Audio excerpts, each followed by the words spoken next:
can tell you by 1985, we probably had developed a pressurized heavy water reactor system which was as good, if not slightly better, than the Canadian reactor of the same vintage, because the Canadians were considered at that time to be the world leaders in the heavy water reactor program. And Canadians themselves have acknowledged it since then. And we went from 210 megawatt size to 500 megawatt and now easily to 700 megawatt. So we are only a stone's throw away from the world's largest heavy water reactor, which is 900 megawatt. And if we really push, there's nothing that stops us from developing a 900 megawatt. But what stopped us from developing a 900 megawatt reactor was the onset of the Manmohan Singh government, because our Prime Minister had an entirely different view of nuclear. As I said, he is and was in 2004 also of the opinion that India has overplayed its hand and has irritated and angered the West, and we have been therefore made nuclear pariahs, and he wanted to be the savior to save this country out of that misery. So he went in July 2005 to the United States, and the Americans sweet-talked him into signing a nuclear agreement, which he was only too willing to sign it, because the crowd, he had collected the right crowd, Montek Singh Ahluwalia, our current West Bengal governor, a whole lot of people who were all like-minded, and they together went and initialed an agreement under which India would basically, in short of signing the NPT, we would essentially operate as a nuclear, as a signatory of the NPT. And we will not do any further testing. He didn't say that, but he did agree that he will buy a very large complement of Western reactors, something like 10,000 megawatt nuclear reactors of the modern kind from Americans, another 10,000, 15,000 from the French, and 10,000 from the Russians. Now, the condition of sales for these reactors is that if we conduct a nuclear weapon test, no more fuel for these reactors will be supplied by any of these countries. At the same time, they said you can have natural uranium. Even that natural uranium will be stopped if we conduct a nuclear weapon test. On top of it, as an insurance, and in those days, the Prime Minister promised the Parliament that you will get the technologies transferred for enriching uranium, that is making U-235 out of uranium-238, 238-235 mixture, and also reprocessing, which is absolutely essential for spent fuel safety. Now, in 2011, after we have signed and sealed this agreement with the Americans and with the Western world, the Nuclear Suppliers Group withdrew this offer and said, sorry, India cannot have these technologies. So we have ended up by promising these three countries in writing that we will buy their reactors, and at the same time what they gave, not in writing, but the promise they gave that certain technologies will be given to India have been totally withdrawn. So, and all these years, while Manmohan Singh was trying his various antics to get the Indo-US deal, 2004 onwards, and even after 2008, when everything has been signed till today, which makes it 9 years. These 9 years, in my opinion, have been lost years for the original Bhabha plan. The reactors which were to come up, if this gentleman had not come and the UPA governments had not interrupted the development of the nuclear sector in this country, we would today have had at least half a dozen 1,000 megawatt Canadian type reactors. The importance is that for those reactors, we have 3 generations of engineers. 3 generations of engineers, thousands of them, who are quite familiar with those reactors, who can design them, who can operate them, who can repair them, who can maintain them. We have industries in this country who can make every nut, bolt, and component and system for those reactors. It is a 5% self-sufficient system which can be produced in India. The remaining 5% is widely available from the international market. There is no dearth of getting that. So we would have been very steadily on the Indira Gandhi thinking. We would have been on a very stable indigenous nuclear power system today, but for this government. So as long as I live, I will not forgive this government for what they have done to the nuclear system. And the fellows who have done this, the chiefs, they're totally unethical crowd. The last three chairmen of the Atomic Energy Commission, starting from Chidambaram down to Kakotkar, these are all great Padma Bhushans, Vibhushans, and Baba Feroz and all that. But the point is, all of them together have ruined the nuclear sector. And even today, and this Kakotkar, who considers himself to be a great expert, he has openly admitted that these three countries, we have agreed to buy reactors from them as a matter of our thanks, or our thanks for what they have done, gratitude for what they have done in helping us get this deal. So what has this deal done us? The deal has brought some natural uranium, but the day after this deal was signed, we are finding that in Kadapa and all over the country, there are a lot of uranium being, in any case, being discovered. So the uranium was always there. The entire story was distorted and suppressed to create an artificial shortage of uranium in the country, to say that if this Indo-US deal doesn't come through, the country's 22 odd reactors will have to lie idle. So please allow the government to get this deal. This was the theme on which he got this passed. But basically the story was quite different. The Atomic Minerals Division was starved. It was underfunded. The Minerals Exploration Division did not get enough money. All these purse strings were controlled by Montek Singh Ahluwalia from the Planning Commission. And as a consequence of this, all this exploration stopped for some time until this deal came through. And after the deal came through, they went ahead, turned on the funds for them, and they started discovering uranium all over the country. So looking back, the uranium was there, the technical capabilities were there, the industrial capabilities were there. People like Larsen and Toubro had spent hundreds of crores in building manufacturing floors only for nuclear plant. Now all those people are turning around and looking at these foreign plants which the Prime Minister is bringing, and see whether we can convert these shop floors to make components for the foreign plants.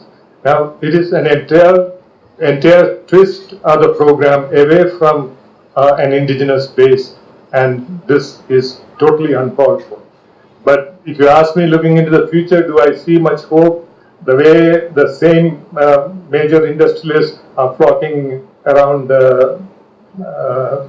Mr. Modi and also the current UPA government, I don't think that even if entirely by chance an NDA government comes up or some other government comes up, as far as where large monies are involved, I don't think that policies are going to shift. There will be a case of some sort made that, you know, the new shiny Western reactor is the best and what we are having is not good enough. But ultimately it is power we want, it is public safety we want, and power, our reactors will also give power. Public safety, to a great extent, the reactor accidents depend on, arise from human errors, and human errors arise from people not having adequate experience. And as I said, we have a family of people of all age groups who are absolutely familiar with the pressurized heavy water reactor systems. So chances, if any, are much lower to have an accident in one of our indigenous reactors compared to a blind reactor you're buying from abroad. The reactors at Jaitarpur, what UPA government wants to buy, are huge reactors, 1700 megawatt each. When I say huge, it also means that much larger quantity of radioactivity in them, and if an accident happens, the amount of radioactivity that will be released will also be proportionately much higher. And these reactors, not even a single one of them is operating anywhere in the world. No one has ever so far. Some are being built, but none of these EPR reactors of the French variety is working anywhere. So even the world experience of operational experience is zero, leave alone the Indian experience. And as far as design is concerned, of course we have no clue. So what is the urgency of a government to get this? You will understand, because these reactors alone, 6 reactors at Jaitapur alone is 2.4 lakh crores of rupees. 2.4 lakh crores of rupees. And just imagine 5% of it, which is a typical commission, will be how much? And that certainly is being shared by a large number of people who are taking. And decisions in this sector are taken mostly in closed doors, in the so-called excuse being national security considerations, which are none in this case. These are civilian reactors which are under IAEA safeguards. And even the IAEA can walk in and ask questions and see this. So I can't understand what is the security consideration as far as the Indian public is concerned. So I think there is a looting of the exchequer going on by this government and its cohorts in the nuclear sector. And whatever one may try, and so if someone protests, then it is said that these people who are motivated by with Western money, and there are many ways of discrediting people. You're looking at a person who was in the secretary level position. My income tax, 5 years income tax details have been asked for sometime in the past, and I had to go sit and explain all those details to them. My telephone has been tapped by the Intelligence Bureau. A deputy director of the Intelligence Bureau called me from Delhi and told me, sir, your phone is being tapped, you be careful. And my email is cut into. They will try every bit, and hoping that, like all mortals in India, I'll catch him on either this thing or that thing or something, so that then we can dangle it in front of him and say, you better behave.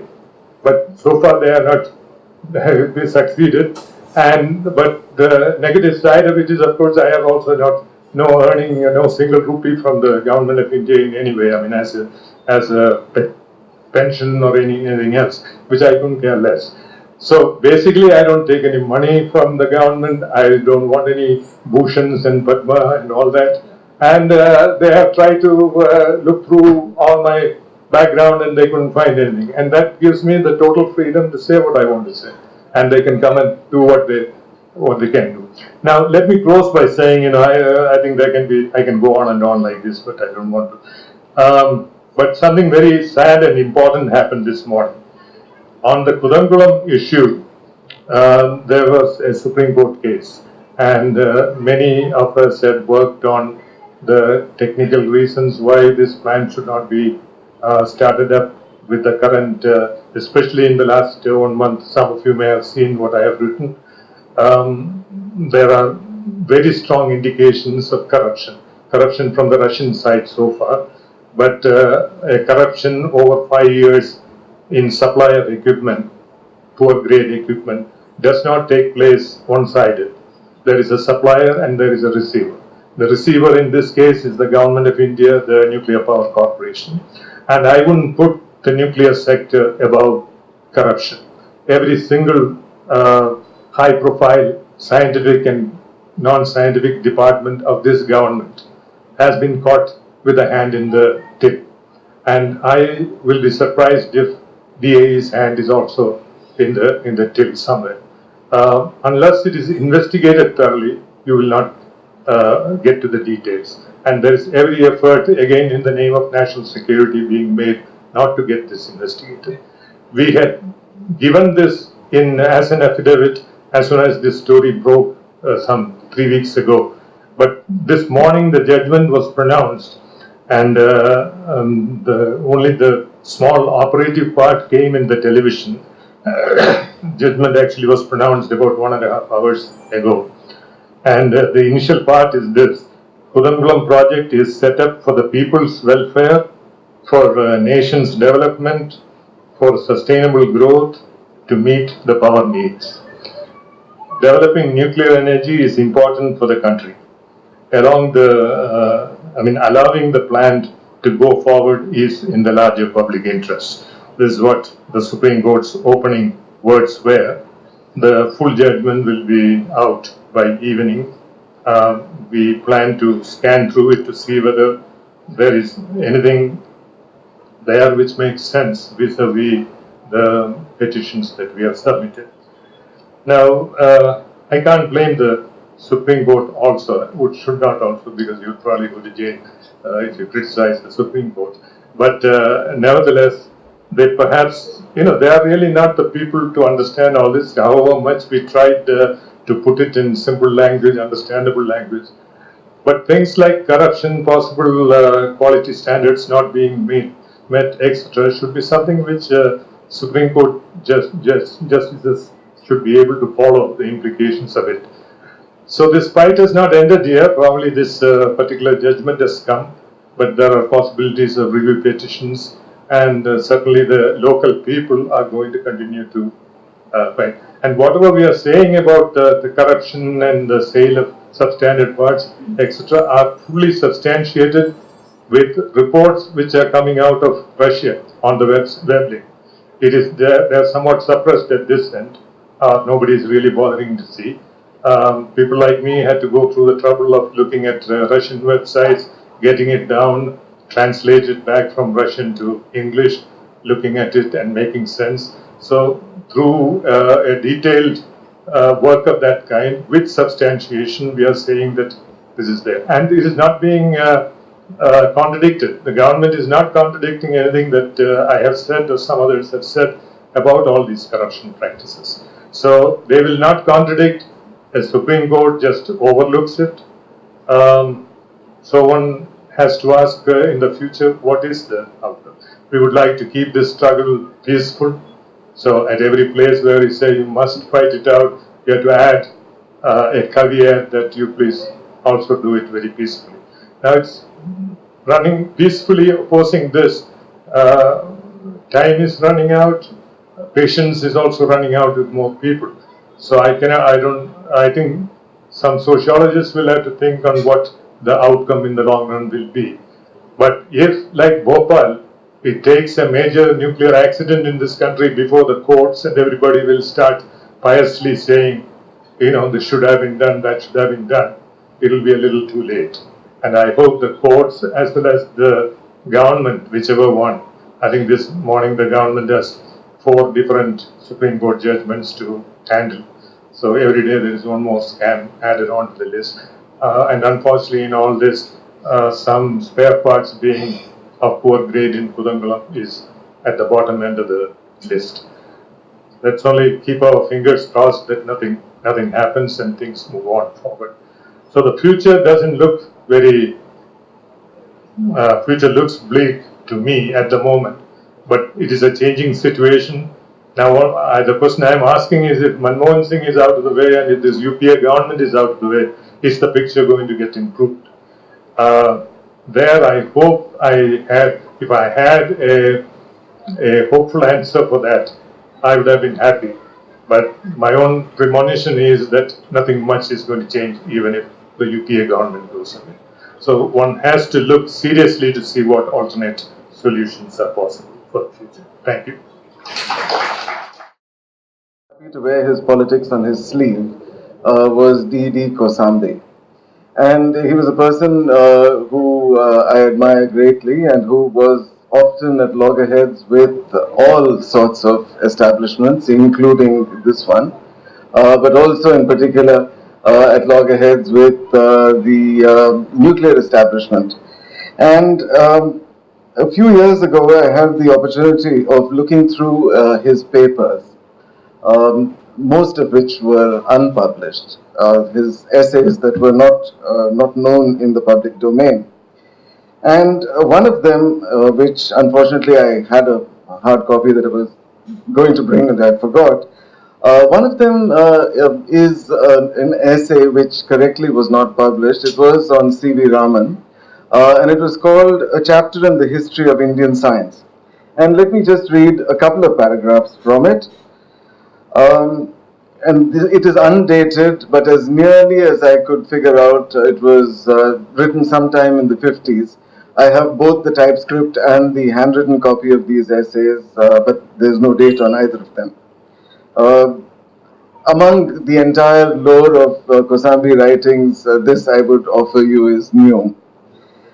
Development of philosophy, mysticism, or linguistics could easily have been expected in India, seeing the history and structure of the country. Nevertheless, in the rapid changes that mark both the intellectual and the economic progress of India, it will be seen that these subjects are very poorly developed and often studied abroad by the Indians themselves. Even the remarkable political philosophy and methods of ahimsa may be traced back from Mahatma Gandhi to Tolstoy and to Silvio Pellico's Lemmy Prigioni. On the other hand, Indian scientists have already made substantial contributions to the study to world culture. The science is not specifically Indian except in its exponents. In the study of its developments, it may be seen that at least two factors have each acted first as a stimulant and then with the growth of quantity as hindrances. The first of these is the foreign type and language, namely English, of instruction. The second is the change from an economy of colonial exploitation to one dominated by a new indigenous bourgeoisie. For the illustration of these two trends, it is necessary to give examples which do not make pleasant reading, and much of the pleasant reading I will skip. Unpleasant reading I will skip over. It is about C.V. Raman and some of the politics of Indian science. I just skip now to the end of it, where he talks about why Indian science, in his opinion, and this was in the 50s very likely, not done very much. He says the same facile character which enabled them, namely the scientists, to please government officials helps them to placate anyone in power. And then there is the claim to have put India upon the map of world science. Besides, the painfully achieved newspaper publicity impresses not only the British but Indian readers. Less obvious has been the change in class character. The Indian professor belonged to the class that looked forward to retirement as a small pensioner. Only one of our scientists named above was born to share capital, that is Homi Bhabha, which paid for his education and gave him the capitalist friends who created an institute for him, the Tata Institute of Fundamental Research. The rest, however, have become shareholders on a considerable scale merely because of the rapid capitalist expansion of India during World War II. And then he goes on to say that one became a sugar magnate, and the lot of the average scientist is quite bad. Neither the science, nor for that matter, the idea of capitalist production are in any way Indian. I started with this quote from Kosambi partly because I was hoping it would find resonance among many of you here, but also because it reflects in many ways the state of Indian science even today. Largely thanks to the way in which the last century started out, it became very obvious to everybody that having a scientific society was absolutely crucial if we were going to be a modern society. And that to have a scientific society, one needed a backbone of research. Post-independence, as Dr. Gopal Krishnan has already mentioned, there was the Nehru Bhabha. Bhabha was very dominant in the way in which Indian science was to develop, and Nehru had his own ideas of how he would develop it. There was a very unfortunate development which actually is impacting us to today and absolutely shows no sign of abating. This is the separation of the Indian scientists into two classes, those that would do research and those who would not. And those who would not were consigned to teaching. If it's not entirely out of place, I should mention that I came back after my education abroad to the Tata Institute of Fundamental Research, and then realizing that this separation of church and state was a little too artificial for my liking. I moved out of there into a regular university where I am, and to another regular university where I am today. But what this created in the early 50s was two things. It created a large number of institutions where research was the main focus. And it also created the illusion that we could very rapidly catapult onto the world stage in terms of doing what is unfortunately called world-class research. Anyway, this created the CSIR, the Department of Atomic Energy, the IC. I mean, the whole lots of these different institutions were created where research was carried out by scientists who gave little or no emphasis or no importance to teaching. We are still paying for this today. Firstly, because as we know in our country, once you start an organization, stopping it in any form is just impossible. And we continue to have a proliferation of research institutes, one after the other, many of whom have unfortunately become what I call these days boutique institutions. These boutique institutions are characterized by a few characteristics, which are the following.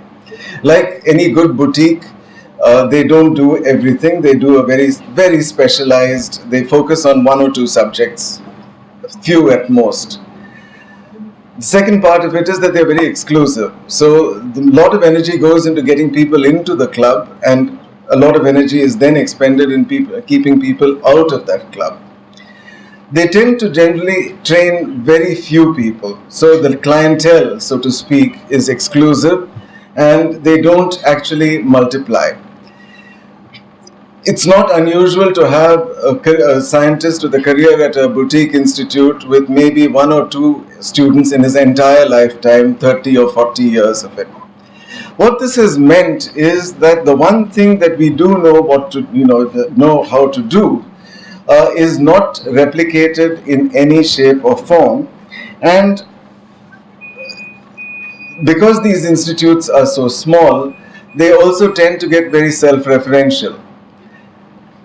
They talk largely to themselves, they discuss things in closed rooms, and as far as the development of science or the development of teaching and research in this country is concerned, they actually ignore the country as by and large.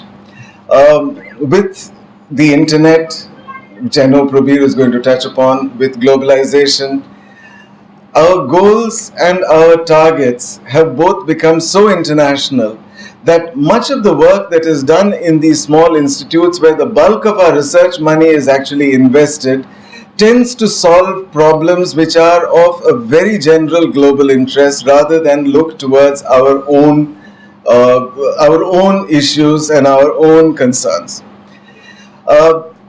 This has certainly a lot of problems for us because when you go to the better known institutions, and I've already mentioned the Tata Institute, the Tata Institute has regrettably much more in common with an institute in the US or elsewhere, and very little to do with the problems that do affect us, which is the reason they were created in the first place. So we have this paradox, and Gopal has already talked about it, that today we are, in a sense, because of this mixing of our goals as global goals, our research is done with instruments that are bought from outside. There is almost no sophisticated instrument that has been developed in India. And unlike the case of the Canadian type reactors, there is not even a group of people in our country who can actually make even what is now fairly trivial. If you go into the local market, you will no doubt find any number of MRI machines waiting to take, do ordinary scans, MRI scans and so on. There is no technology that has been developed whereby we can actually develop even something which is non-threatening and technologically at least quite dated by now. This has been a consistent plan of our country. I don't know where to ascribe the intention, although we know where to ascribe the blame. The intention is a somewhat obscure one in the sense that over the years we've seen, first of all, this good intention of catapulting us to world-class research result actually in a complete separation of research from universities and separating university people who are in universities as somehow second-class academics. Not really. If you're really a top class, you should be at an institute. What this has also done, therefore, is to make the quality of teaching in universities quite bad. In most of society, people have written off universities, and those universities that have not been written off by society, vice chancellors are hell-bent upon destroying anyhow. Similar to Kudankulam, we are watching helplessly on the outskirts of a really cataclysmic change that is happening in Indian education. It's difficult for me to speak very explicitly about it because one goes by the law of the jungle. Don't do bad things to your own tribe. But it's time has come where one has to say that some of the actions of modern vice chancellors who are meant to lead the universities to newer ways of thought seem, at least on the outside, inexplicable. I'm referring, of course, to the restructuring of the undergraduate education in Delhi University from a 3-year program to a 4-year program, which in itself is not such a bad thing. If it were done seriously and if it were done with a proper intention of creating the kind of scientist or the kind of engineer or the kind of social scientist or academic, art historian, what have you, who would be on par with somebody anywhere in the world. What is done, however, or what is being done, however, is to merely change a 3-year program into a 2-year program, into a 4-year program, to give it a new label and call it progress. This is dangerous. It has repercussions because the law of the academic jungle is that biggest in this particular case is strongest. So what Delhi University does today, willy-nilly the rest of the country will have to confront. If not follow, we will have to certainly confront what is going on because the numbers are so large. I speak from the vantage point of leading a research university with 5,000 students, and the universities that we are talking about have 4.5 lakh students and so on. So there is a question of scale, and it is a very important change, no less important than the Supreme Court judgment on Kudankulam, because this is the education of our future. We will be turning out graduates who are ill-prepared for anything, including the subjects that they were apparently or allegedly trained in. So there is something going on, and one can see that the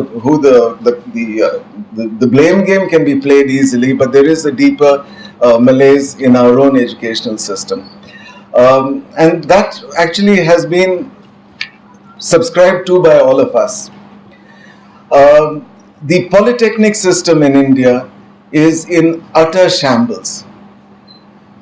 The entire educational pattern that went from a high school to college was changed into a 10+2 system, where the 10+2 the +2 was to enable people to go to college, and the 10th class would then feed people into polytechnics. The polytechnics are a complete shambles, and big organizations like the industrialists of India, like the Navratnas and so on, have done absolutely nothing to improve their quality. This is one area where, with very little intention, and this is where society has a role to play, and I endorse Raina's statement, you've got to go down there and fight. Why is our production system so poor? I'm willing to let you measure every corner in this room. There will not be one which is 90 degrees. And the same goes for every piece of equipment which is made in India. There is not one that is produced to high standards. And this does not require high science. And there, our educational pattern, our educational system, which has been subscribed to by us, that is the society at large, is really to blame. I know that time is at a premium, so I'm not going to take a lot, but I will just briefly mention a few where the role of civil society does play is a very eminent one, and where in our country, regrettably, we have not encouraged things to happen. We do not know how to collaborate. Okay, frequently, one will say this in a sort of social context, but actually, the so-called public-private partnerships that India has, been encouraging over the last 10 years or so, particularly with the UPA government, these are an abject failure, and there is no other way of putting it. Indian industry does not know how to collaborate with the creation of knowledge. Namely, they do not, and this includes Infosys and other well-known stalwarts, they do not know how to do they actually do not know the meaning of the word philanthropy, especially when it comes to the education sector.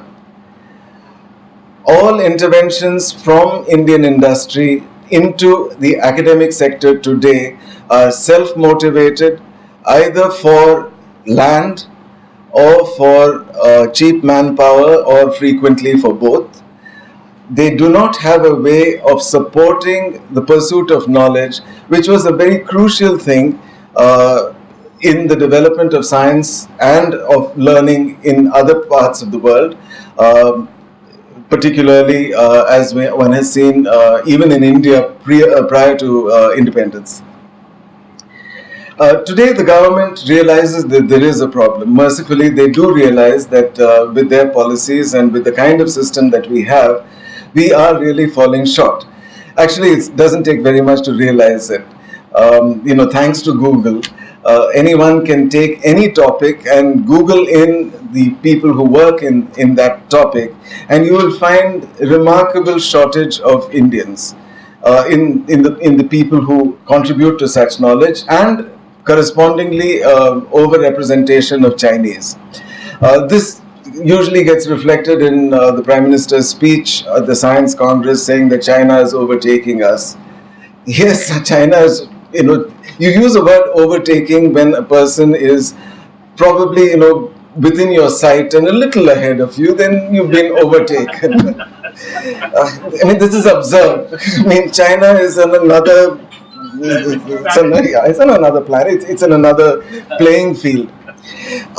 The comparison is important because I do remember, and many of you in this room certainly do remember, when we were ahead of China in some sense. Not that it matters. In production of knowledge, it belongs to everybody in some abstract sense. But many of the policies of our government have been so incredibly short-sighted that they have allowed our natural advantages to be lost. Gopal talked a little while ago about the immense creativity that was possible when we were isolated by the rest of the world. That isolation could have served us well, but the globalization that is going on now is also not being viewed in its ideal way, in the sense that China has had to face precisely the same set of challenges. There was a lot of isolation when they did not progress particularly well, and now that they are part of a certain type of globalized world, at least, their progress is phenomenal. The spin-offs to the rest of society, to the society in which the scientific society is embedded, is an important consideration.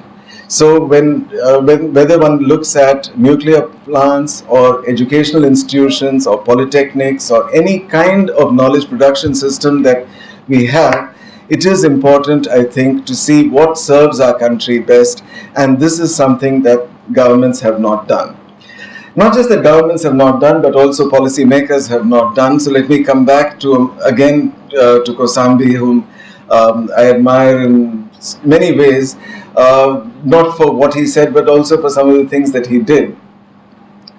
As some of you may know, he fell out with the with Bhabha famously because of his opposition to the atomic energy program. And Kosambi was a great proponent of solar power. I was reading his essay on solar energy, the precise title, which appeared in Science and Society, and I was just remarkably struck by many of the things that he said, except that he said them a little too soon, and he said it in a way in which it could be criticized because what he was imagining had not yet happened. He stressed the importance of the village.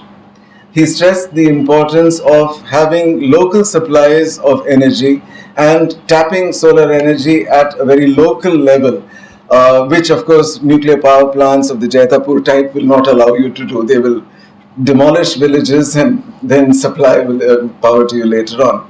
But today the technology is here, and one of the things that one can do when you are at a university is to worry about the future a little. And in worrying about the future, we've managed to establish, to completely power one building and hopefully soon more buildings, completely by the kind of solar intervention that Kosambi was dreaming about. So there is a place for personal politics in science and education, and I think that thinking about some of these issues is extremely important. I'm very grateful to the organizers of the Sundaraya conference for giving me the opportunity to think a little about where we have been and where we should go. Thank you. It's really an honor for me to be here with you to speak on P. Sundaraya's centenary seminar, because Comrade Sundaraya was one of those persons who could also look at science, technology and society with a far greater holistic vision than very many scientific or technical experts of that time could. And I refer to really the debate between Dr. K.L. Rao and Comrade Sundaraya on the issue of dams. And when K.L. Rao said, why can't we build huge dams the way China has done, with labor from the peasantry and who are going to benefit from it, free labor to build the dams? And Comrade Sundaraya answered that the question is who owns that land. Okay, free labor will be provided, but it will be slave labor for somebody else's benefit unless the land belongs to them. And then of course his understanding that you should have development based on hydrological systems and so on, which was definitely a far greater bringing together of societal vision with a technological vision than just a particular view of scientific or technical elite, which believes that to every social problem there are actually some technical tweaks we can do and solve the problem. I would like to take a slightly larger view, though I'm quite tempted by the kind of discussion which has been thrown up on the issue of structure of the universities and R&D systems, on the issue of how to evaluate nuclear energy and its role and so on. But I'll take a slightly different view of the whole issue and talk about how do we look at knowledge itself as society. How, in what way do we look at knowledge? And when we look at knowledge, I'm not looking knowledge in the sense of what exists in the people at large, but in the production and reproduction of new knowledge, because that's what really moves society forward. So what are the institutions of producing knowledge, of reproduction knowledge? How do you locate that in the larger context of political economy and therefore the political economy of knowledge itself? In this sense, science and technology is a part of knowledge and obviously not the whole of it. There are different forms of knowledge, which I will not go into, the sociology of societal knowledge, what human sciences, as Ajaz would like to phrase it, and so on. But we're not getting into that. We're talking really, in this case, of science and technology as knowledge, a restricted part of knowledge, and how do you look at the institutions that produce and reproduce it. And I would submit that when you look at it from today, or you look at it from the past, that this has been always a center of, or a terrain of struggle. It has been a matter of what would be called class struggle. It would be a matter of what would be contested by different social groups, that this is not being, as might be romantically understood today, that knowledge is being only privatized today. It is something which earlier was free. I'll give you three simple examples. Current example is very easy. We have the Novartis case where a patent has been denied and has produced a worldwide reaction by the multinationals. India is not giving incentives to new discoveries. It's very dangerous. We'll stop producing medicines if this kind of incentives are not provided through patents. So I'll come to the patenting system just in a little while. We also have very recently a case with the free software movement took up that Microsoft is being proposed by AICTE as something that all institutions and all students have to use. Part of what is being mandatorily being talked about has to be done by all engineering institutions. Now, these are examples where a particular form of knowledge is being forced on society, obviously for the benefit of a certain kind of companies. But this is not something unusual or new in today's terms. And yes, there are certain things which are new that we will talk about. But if we look at the larger picture, we will see, for instance, when you have the Industrial Revolution taking place, and it really has three components which go in to make the Industrial Revolution. One is the steam engine, which provides the motive power. But the motive power for what? For ultimately textile machinery. So the textile plants were really the motors of the Industrial Revolution, and of course steel making or iron making, which went into producing the machines. So if you take these three components of the Industrial Revolution, there are very interesting issues that come up over there. One is, of course, Great Britain forbade any export of textile machinery knowledge. It in fact had laws which said you cannot take drawings out of the country, you cannot take skilled workmen out of the country, you cannot take machines out of the country, and so on. So the monopoly over textile manufacture and the really productivity of the new looms and new textile machinery was much greater, was then sought to be kept as a monopoly over knowledge, and to see that England remains the center of all this by really keeping that knowledge completely within the country. And in fact, it's interesting that I think Charles Slater is a person at age 21 goes to United States with the whole design of Belper factory in his mind and reproduces that in the United States. He doesn't carry any piece of paper. So he just hides himself, doesn't declare that who he is, migrates to the United States, takes with him the knowledge. And interestingly enough, when this factory was being built, he demanded 50% of the ownership of the factory. So knowledge was even then being transformed into capital. It is not something which is really recent in that sense. Even then, knowledge had monetary value and it was really capital. It's interesting because the steam engine is the one which is held as the major part of the Industrial Revolution. All the textbooks will talk about the great James Watt and what he did and how Industrial Revolution followed from him.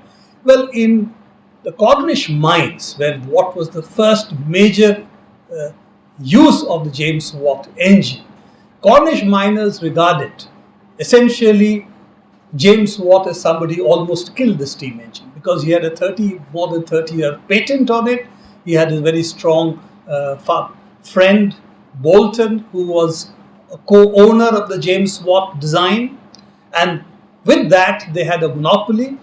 And with that monopoly, they stopped all further advances of the steam engine. And steam engine advances, and again, a lot of papers are there on this, shows advance only after when James Watt's monopoly terminates. And the number of steam engines which are produced after that go up by almost a factor of 10 times. So James Watt is the one who almost, in their view, killed the steam engine. So you have this monopoly over knowledge which takes place. But the interesting part is, just after that period, nobody patents any advances of steam engine. And you get a huge development of the steam engine that takes place, both in terms of numbers as well as in terms of the efficiency of the engines themselves. So you have this, and it's entirely done collaboratively. So you have even then the two models of knowledge developing, one of which is a collaborative model of knowledge, which is what happens in the larger social context. People talk to each other, develop knowledge, talk to how their advances are taking place. This is how the peasantry generates knowledge, how society generates knowledge. And the other pole, where you have production and reproduction of knowledge, which seeks to control it, seeks to privatize it, and seeks to use it for personal or class gains.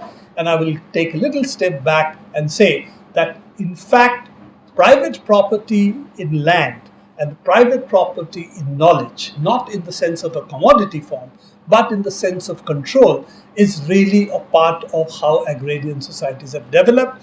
When you have the beginning of an agrarian society, you start developing private property in land. With settled agriculture, you start developing private property in land.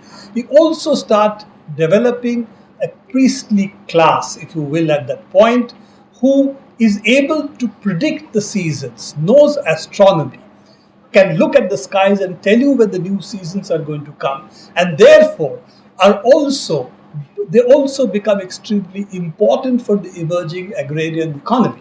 If you do not know when to prepare the land for the rainy season, if you're not able to predict the seasons, then agriculture is much more difficult. So you have already a knowledge that is essential to an agrarian society emerging as the private property, if you will, of a class. And you get in India, of course, the formation of the caste on the basis of that. The priestly caste is then the owner of this knowledge, and it protects this knowledge by making it that only the Brahmin can do this kind of specific occupation, which is studying past knowledge, studying the skies, doing mathematics. All this is the preserve of the priestly, the Brahmanical, the Brahmin as a caste.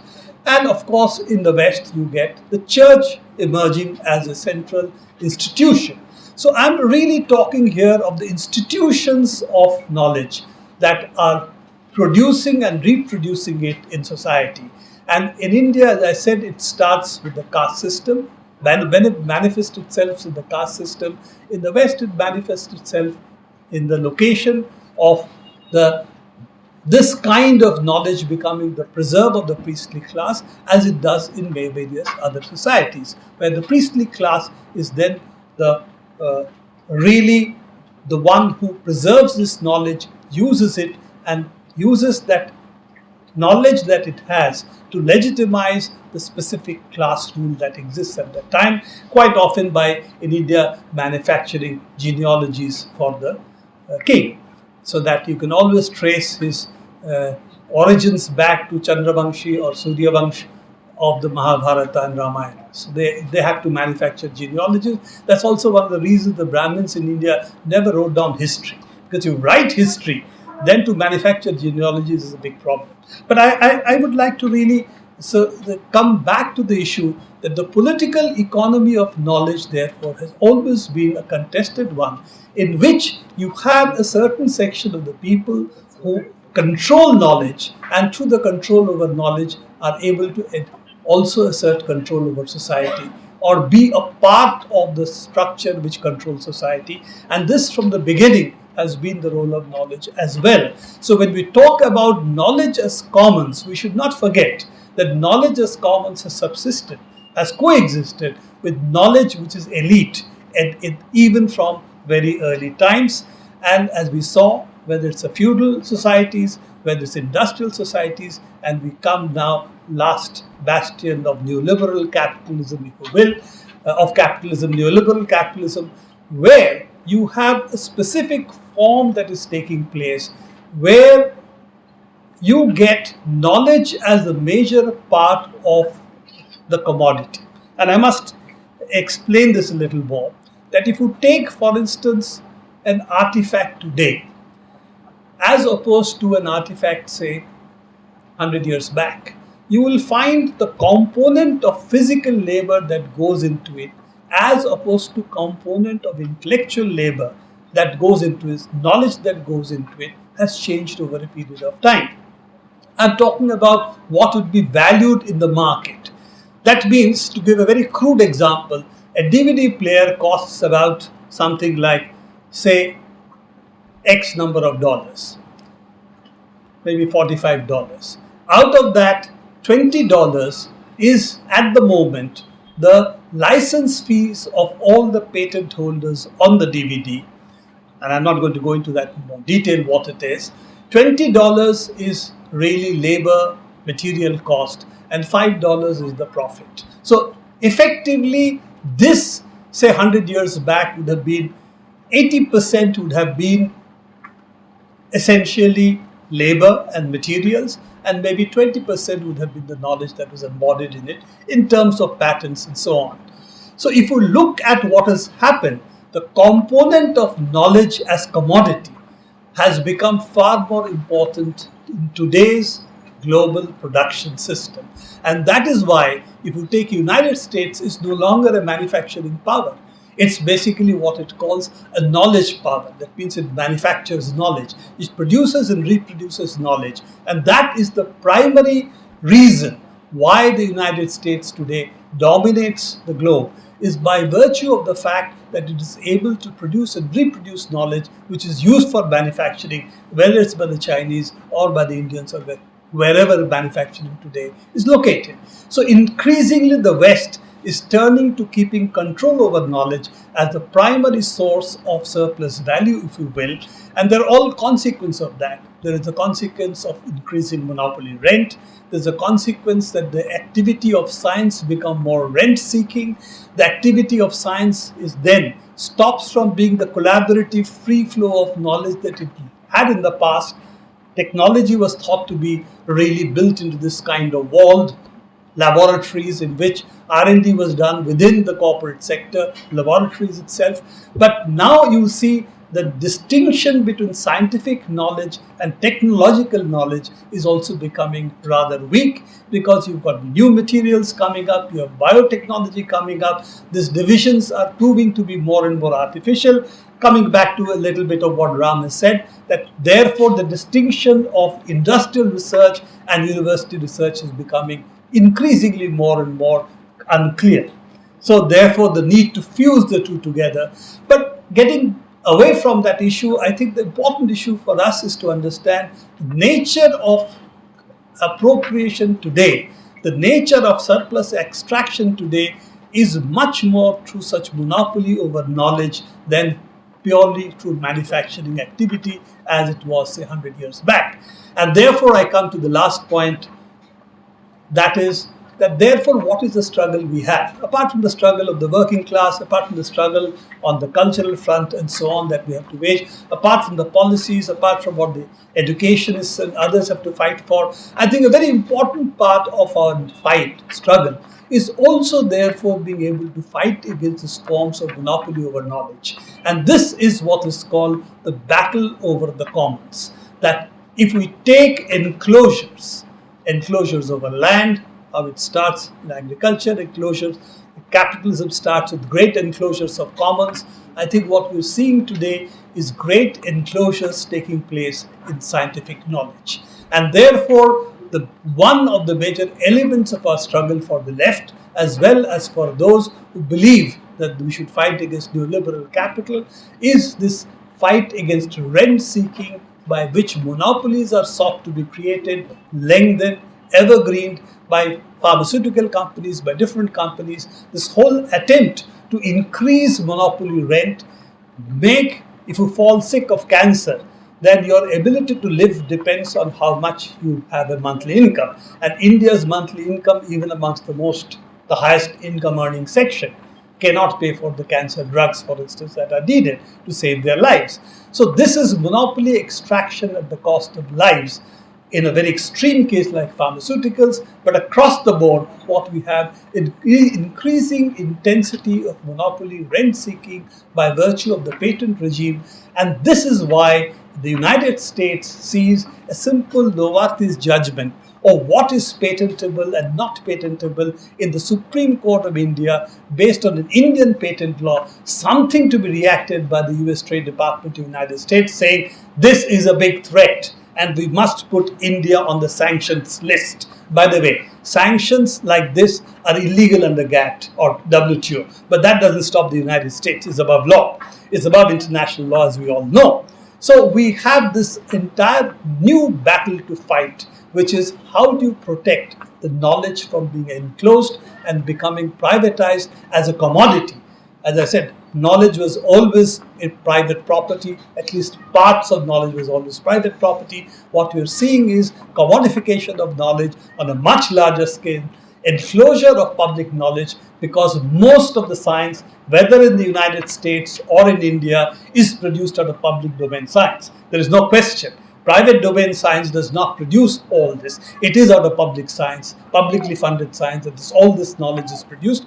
And what they're really attempting, and I will not go into details of that, is enclosures of that through various legal stratagems, which the United States is known as the Bayh-Dole Act, but there are various forms of it. So what we're really fighting is therefore a way how to preserve the knowledge as commons. Interesting part is it's very much a part of the scientist's genes to say scientific research should be open and should be accessible to everybody. So we have really allies on that front in very unlikely places. Among the most bourgeois of the scientists, this is a tradition they would like to preserve, because this is the interest of furthering knowledge. This is the interest of development of knowledge itself, that structures of scientific knowledge should be open and freely accessible. So we have, unlike the voice of doom which I have been hearing from the morning, that we are really fighting very difficult forces, reactionary forces, whether it's culture, whether it is the neoliberal economy and so on. Here the fight is not that uneven. We seem to have good allies of different kinds, and the fight for the commons as something well worth preserving is a struggle. The fight for collaborative research is something which a lot of the practitioners on the ground see a value. So I think the left alignment with this cause as a part of the free software movement and other such movements, I think is something which I'm a little more optimistic than about could be. Thank you very much.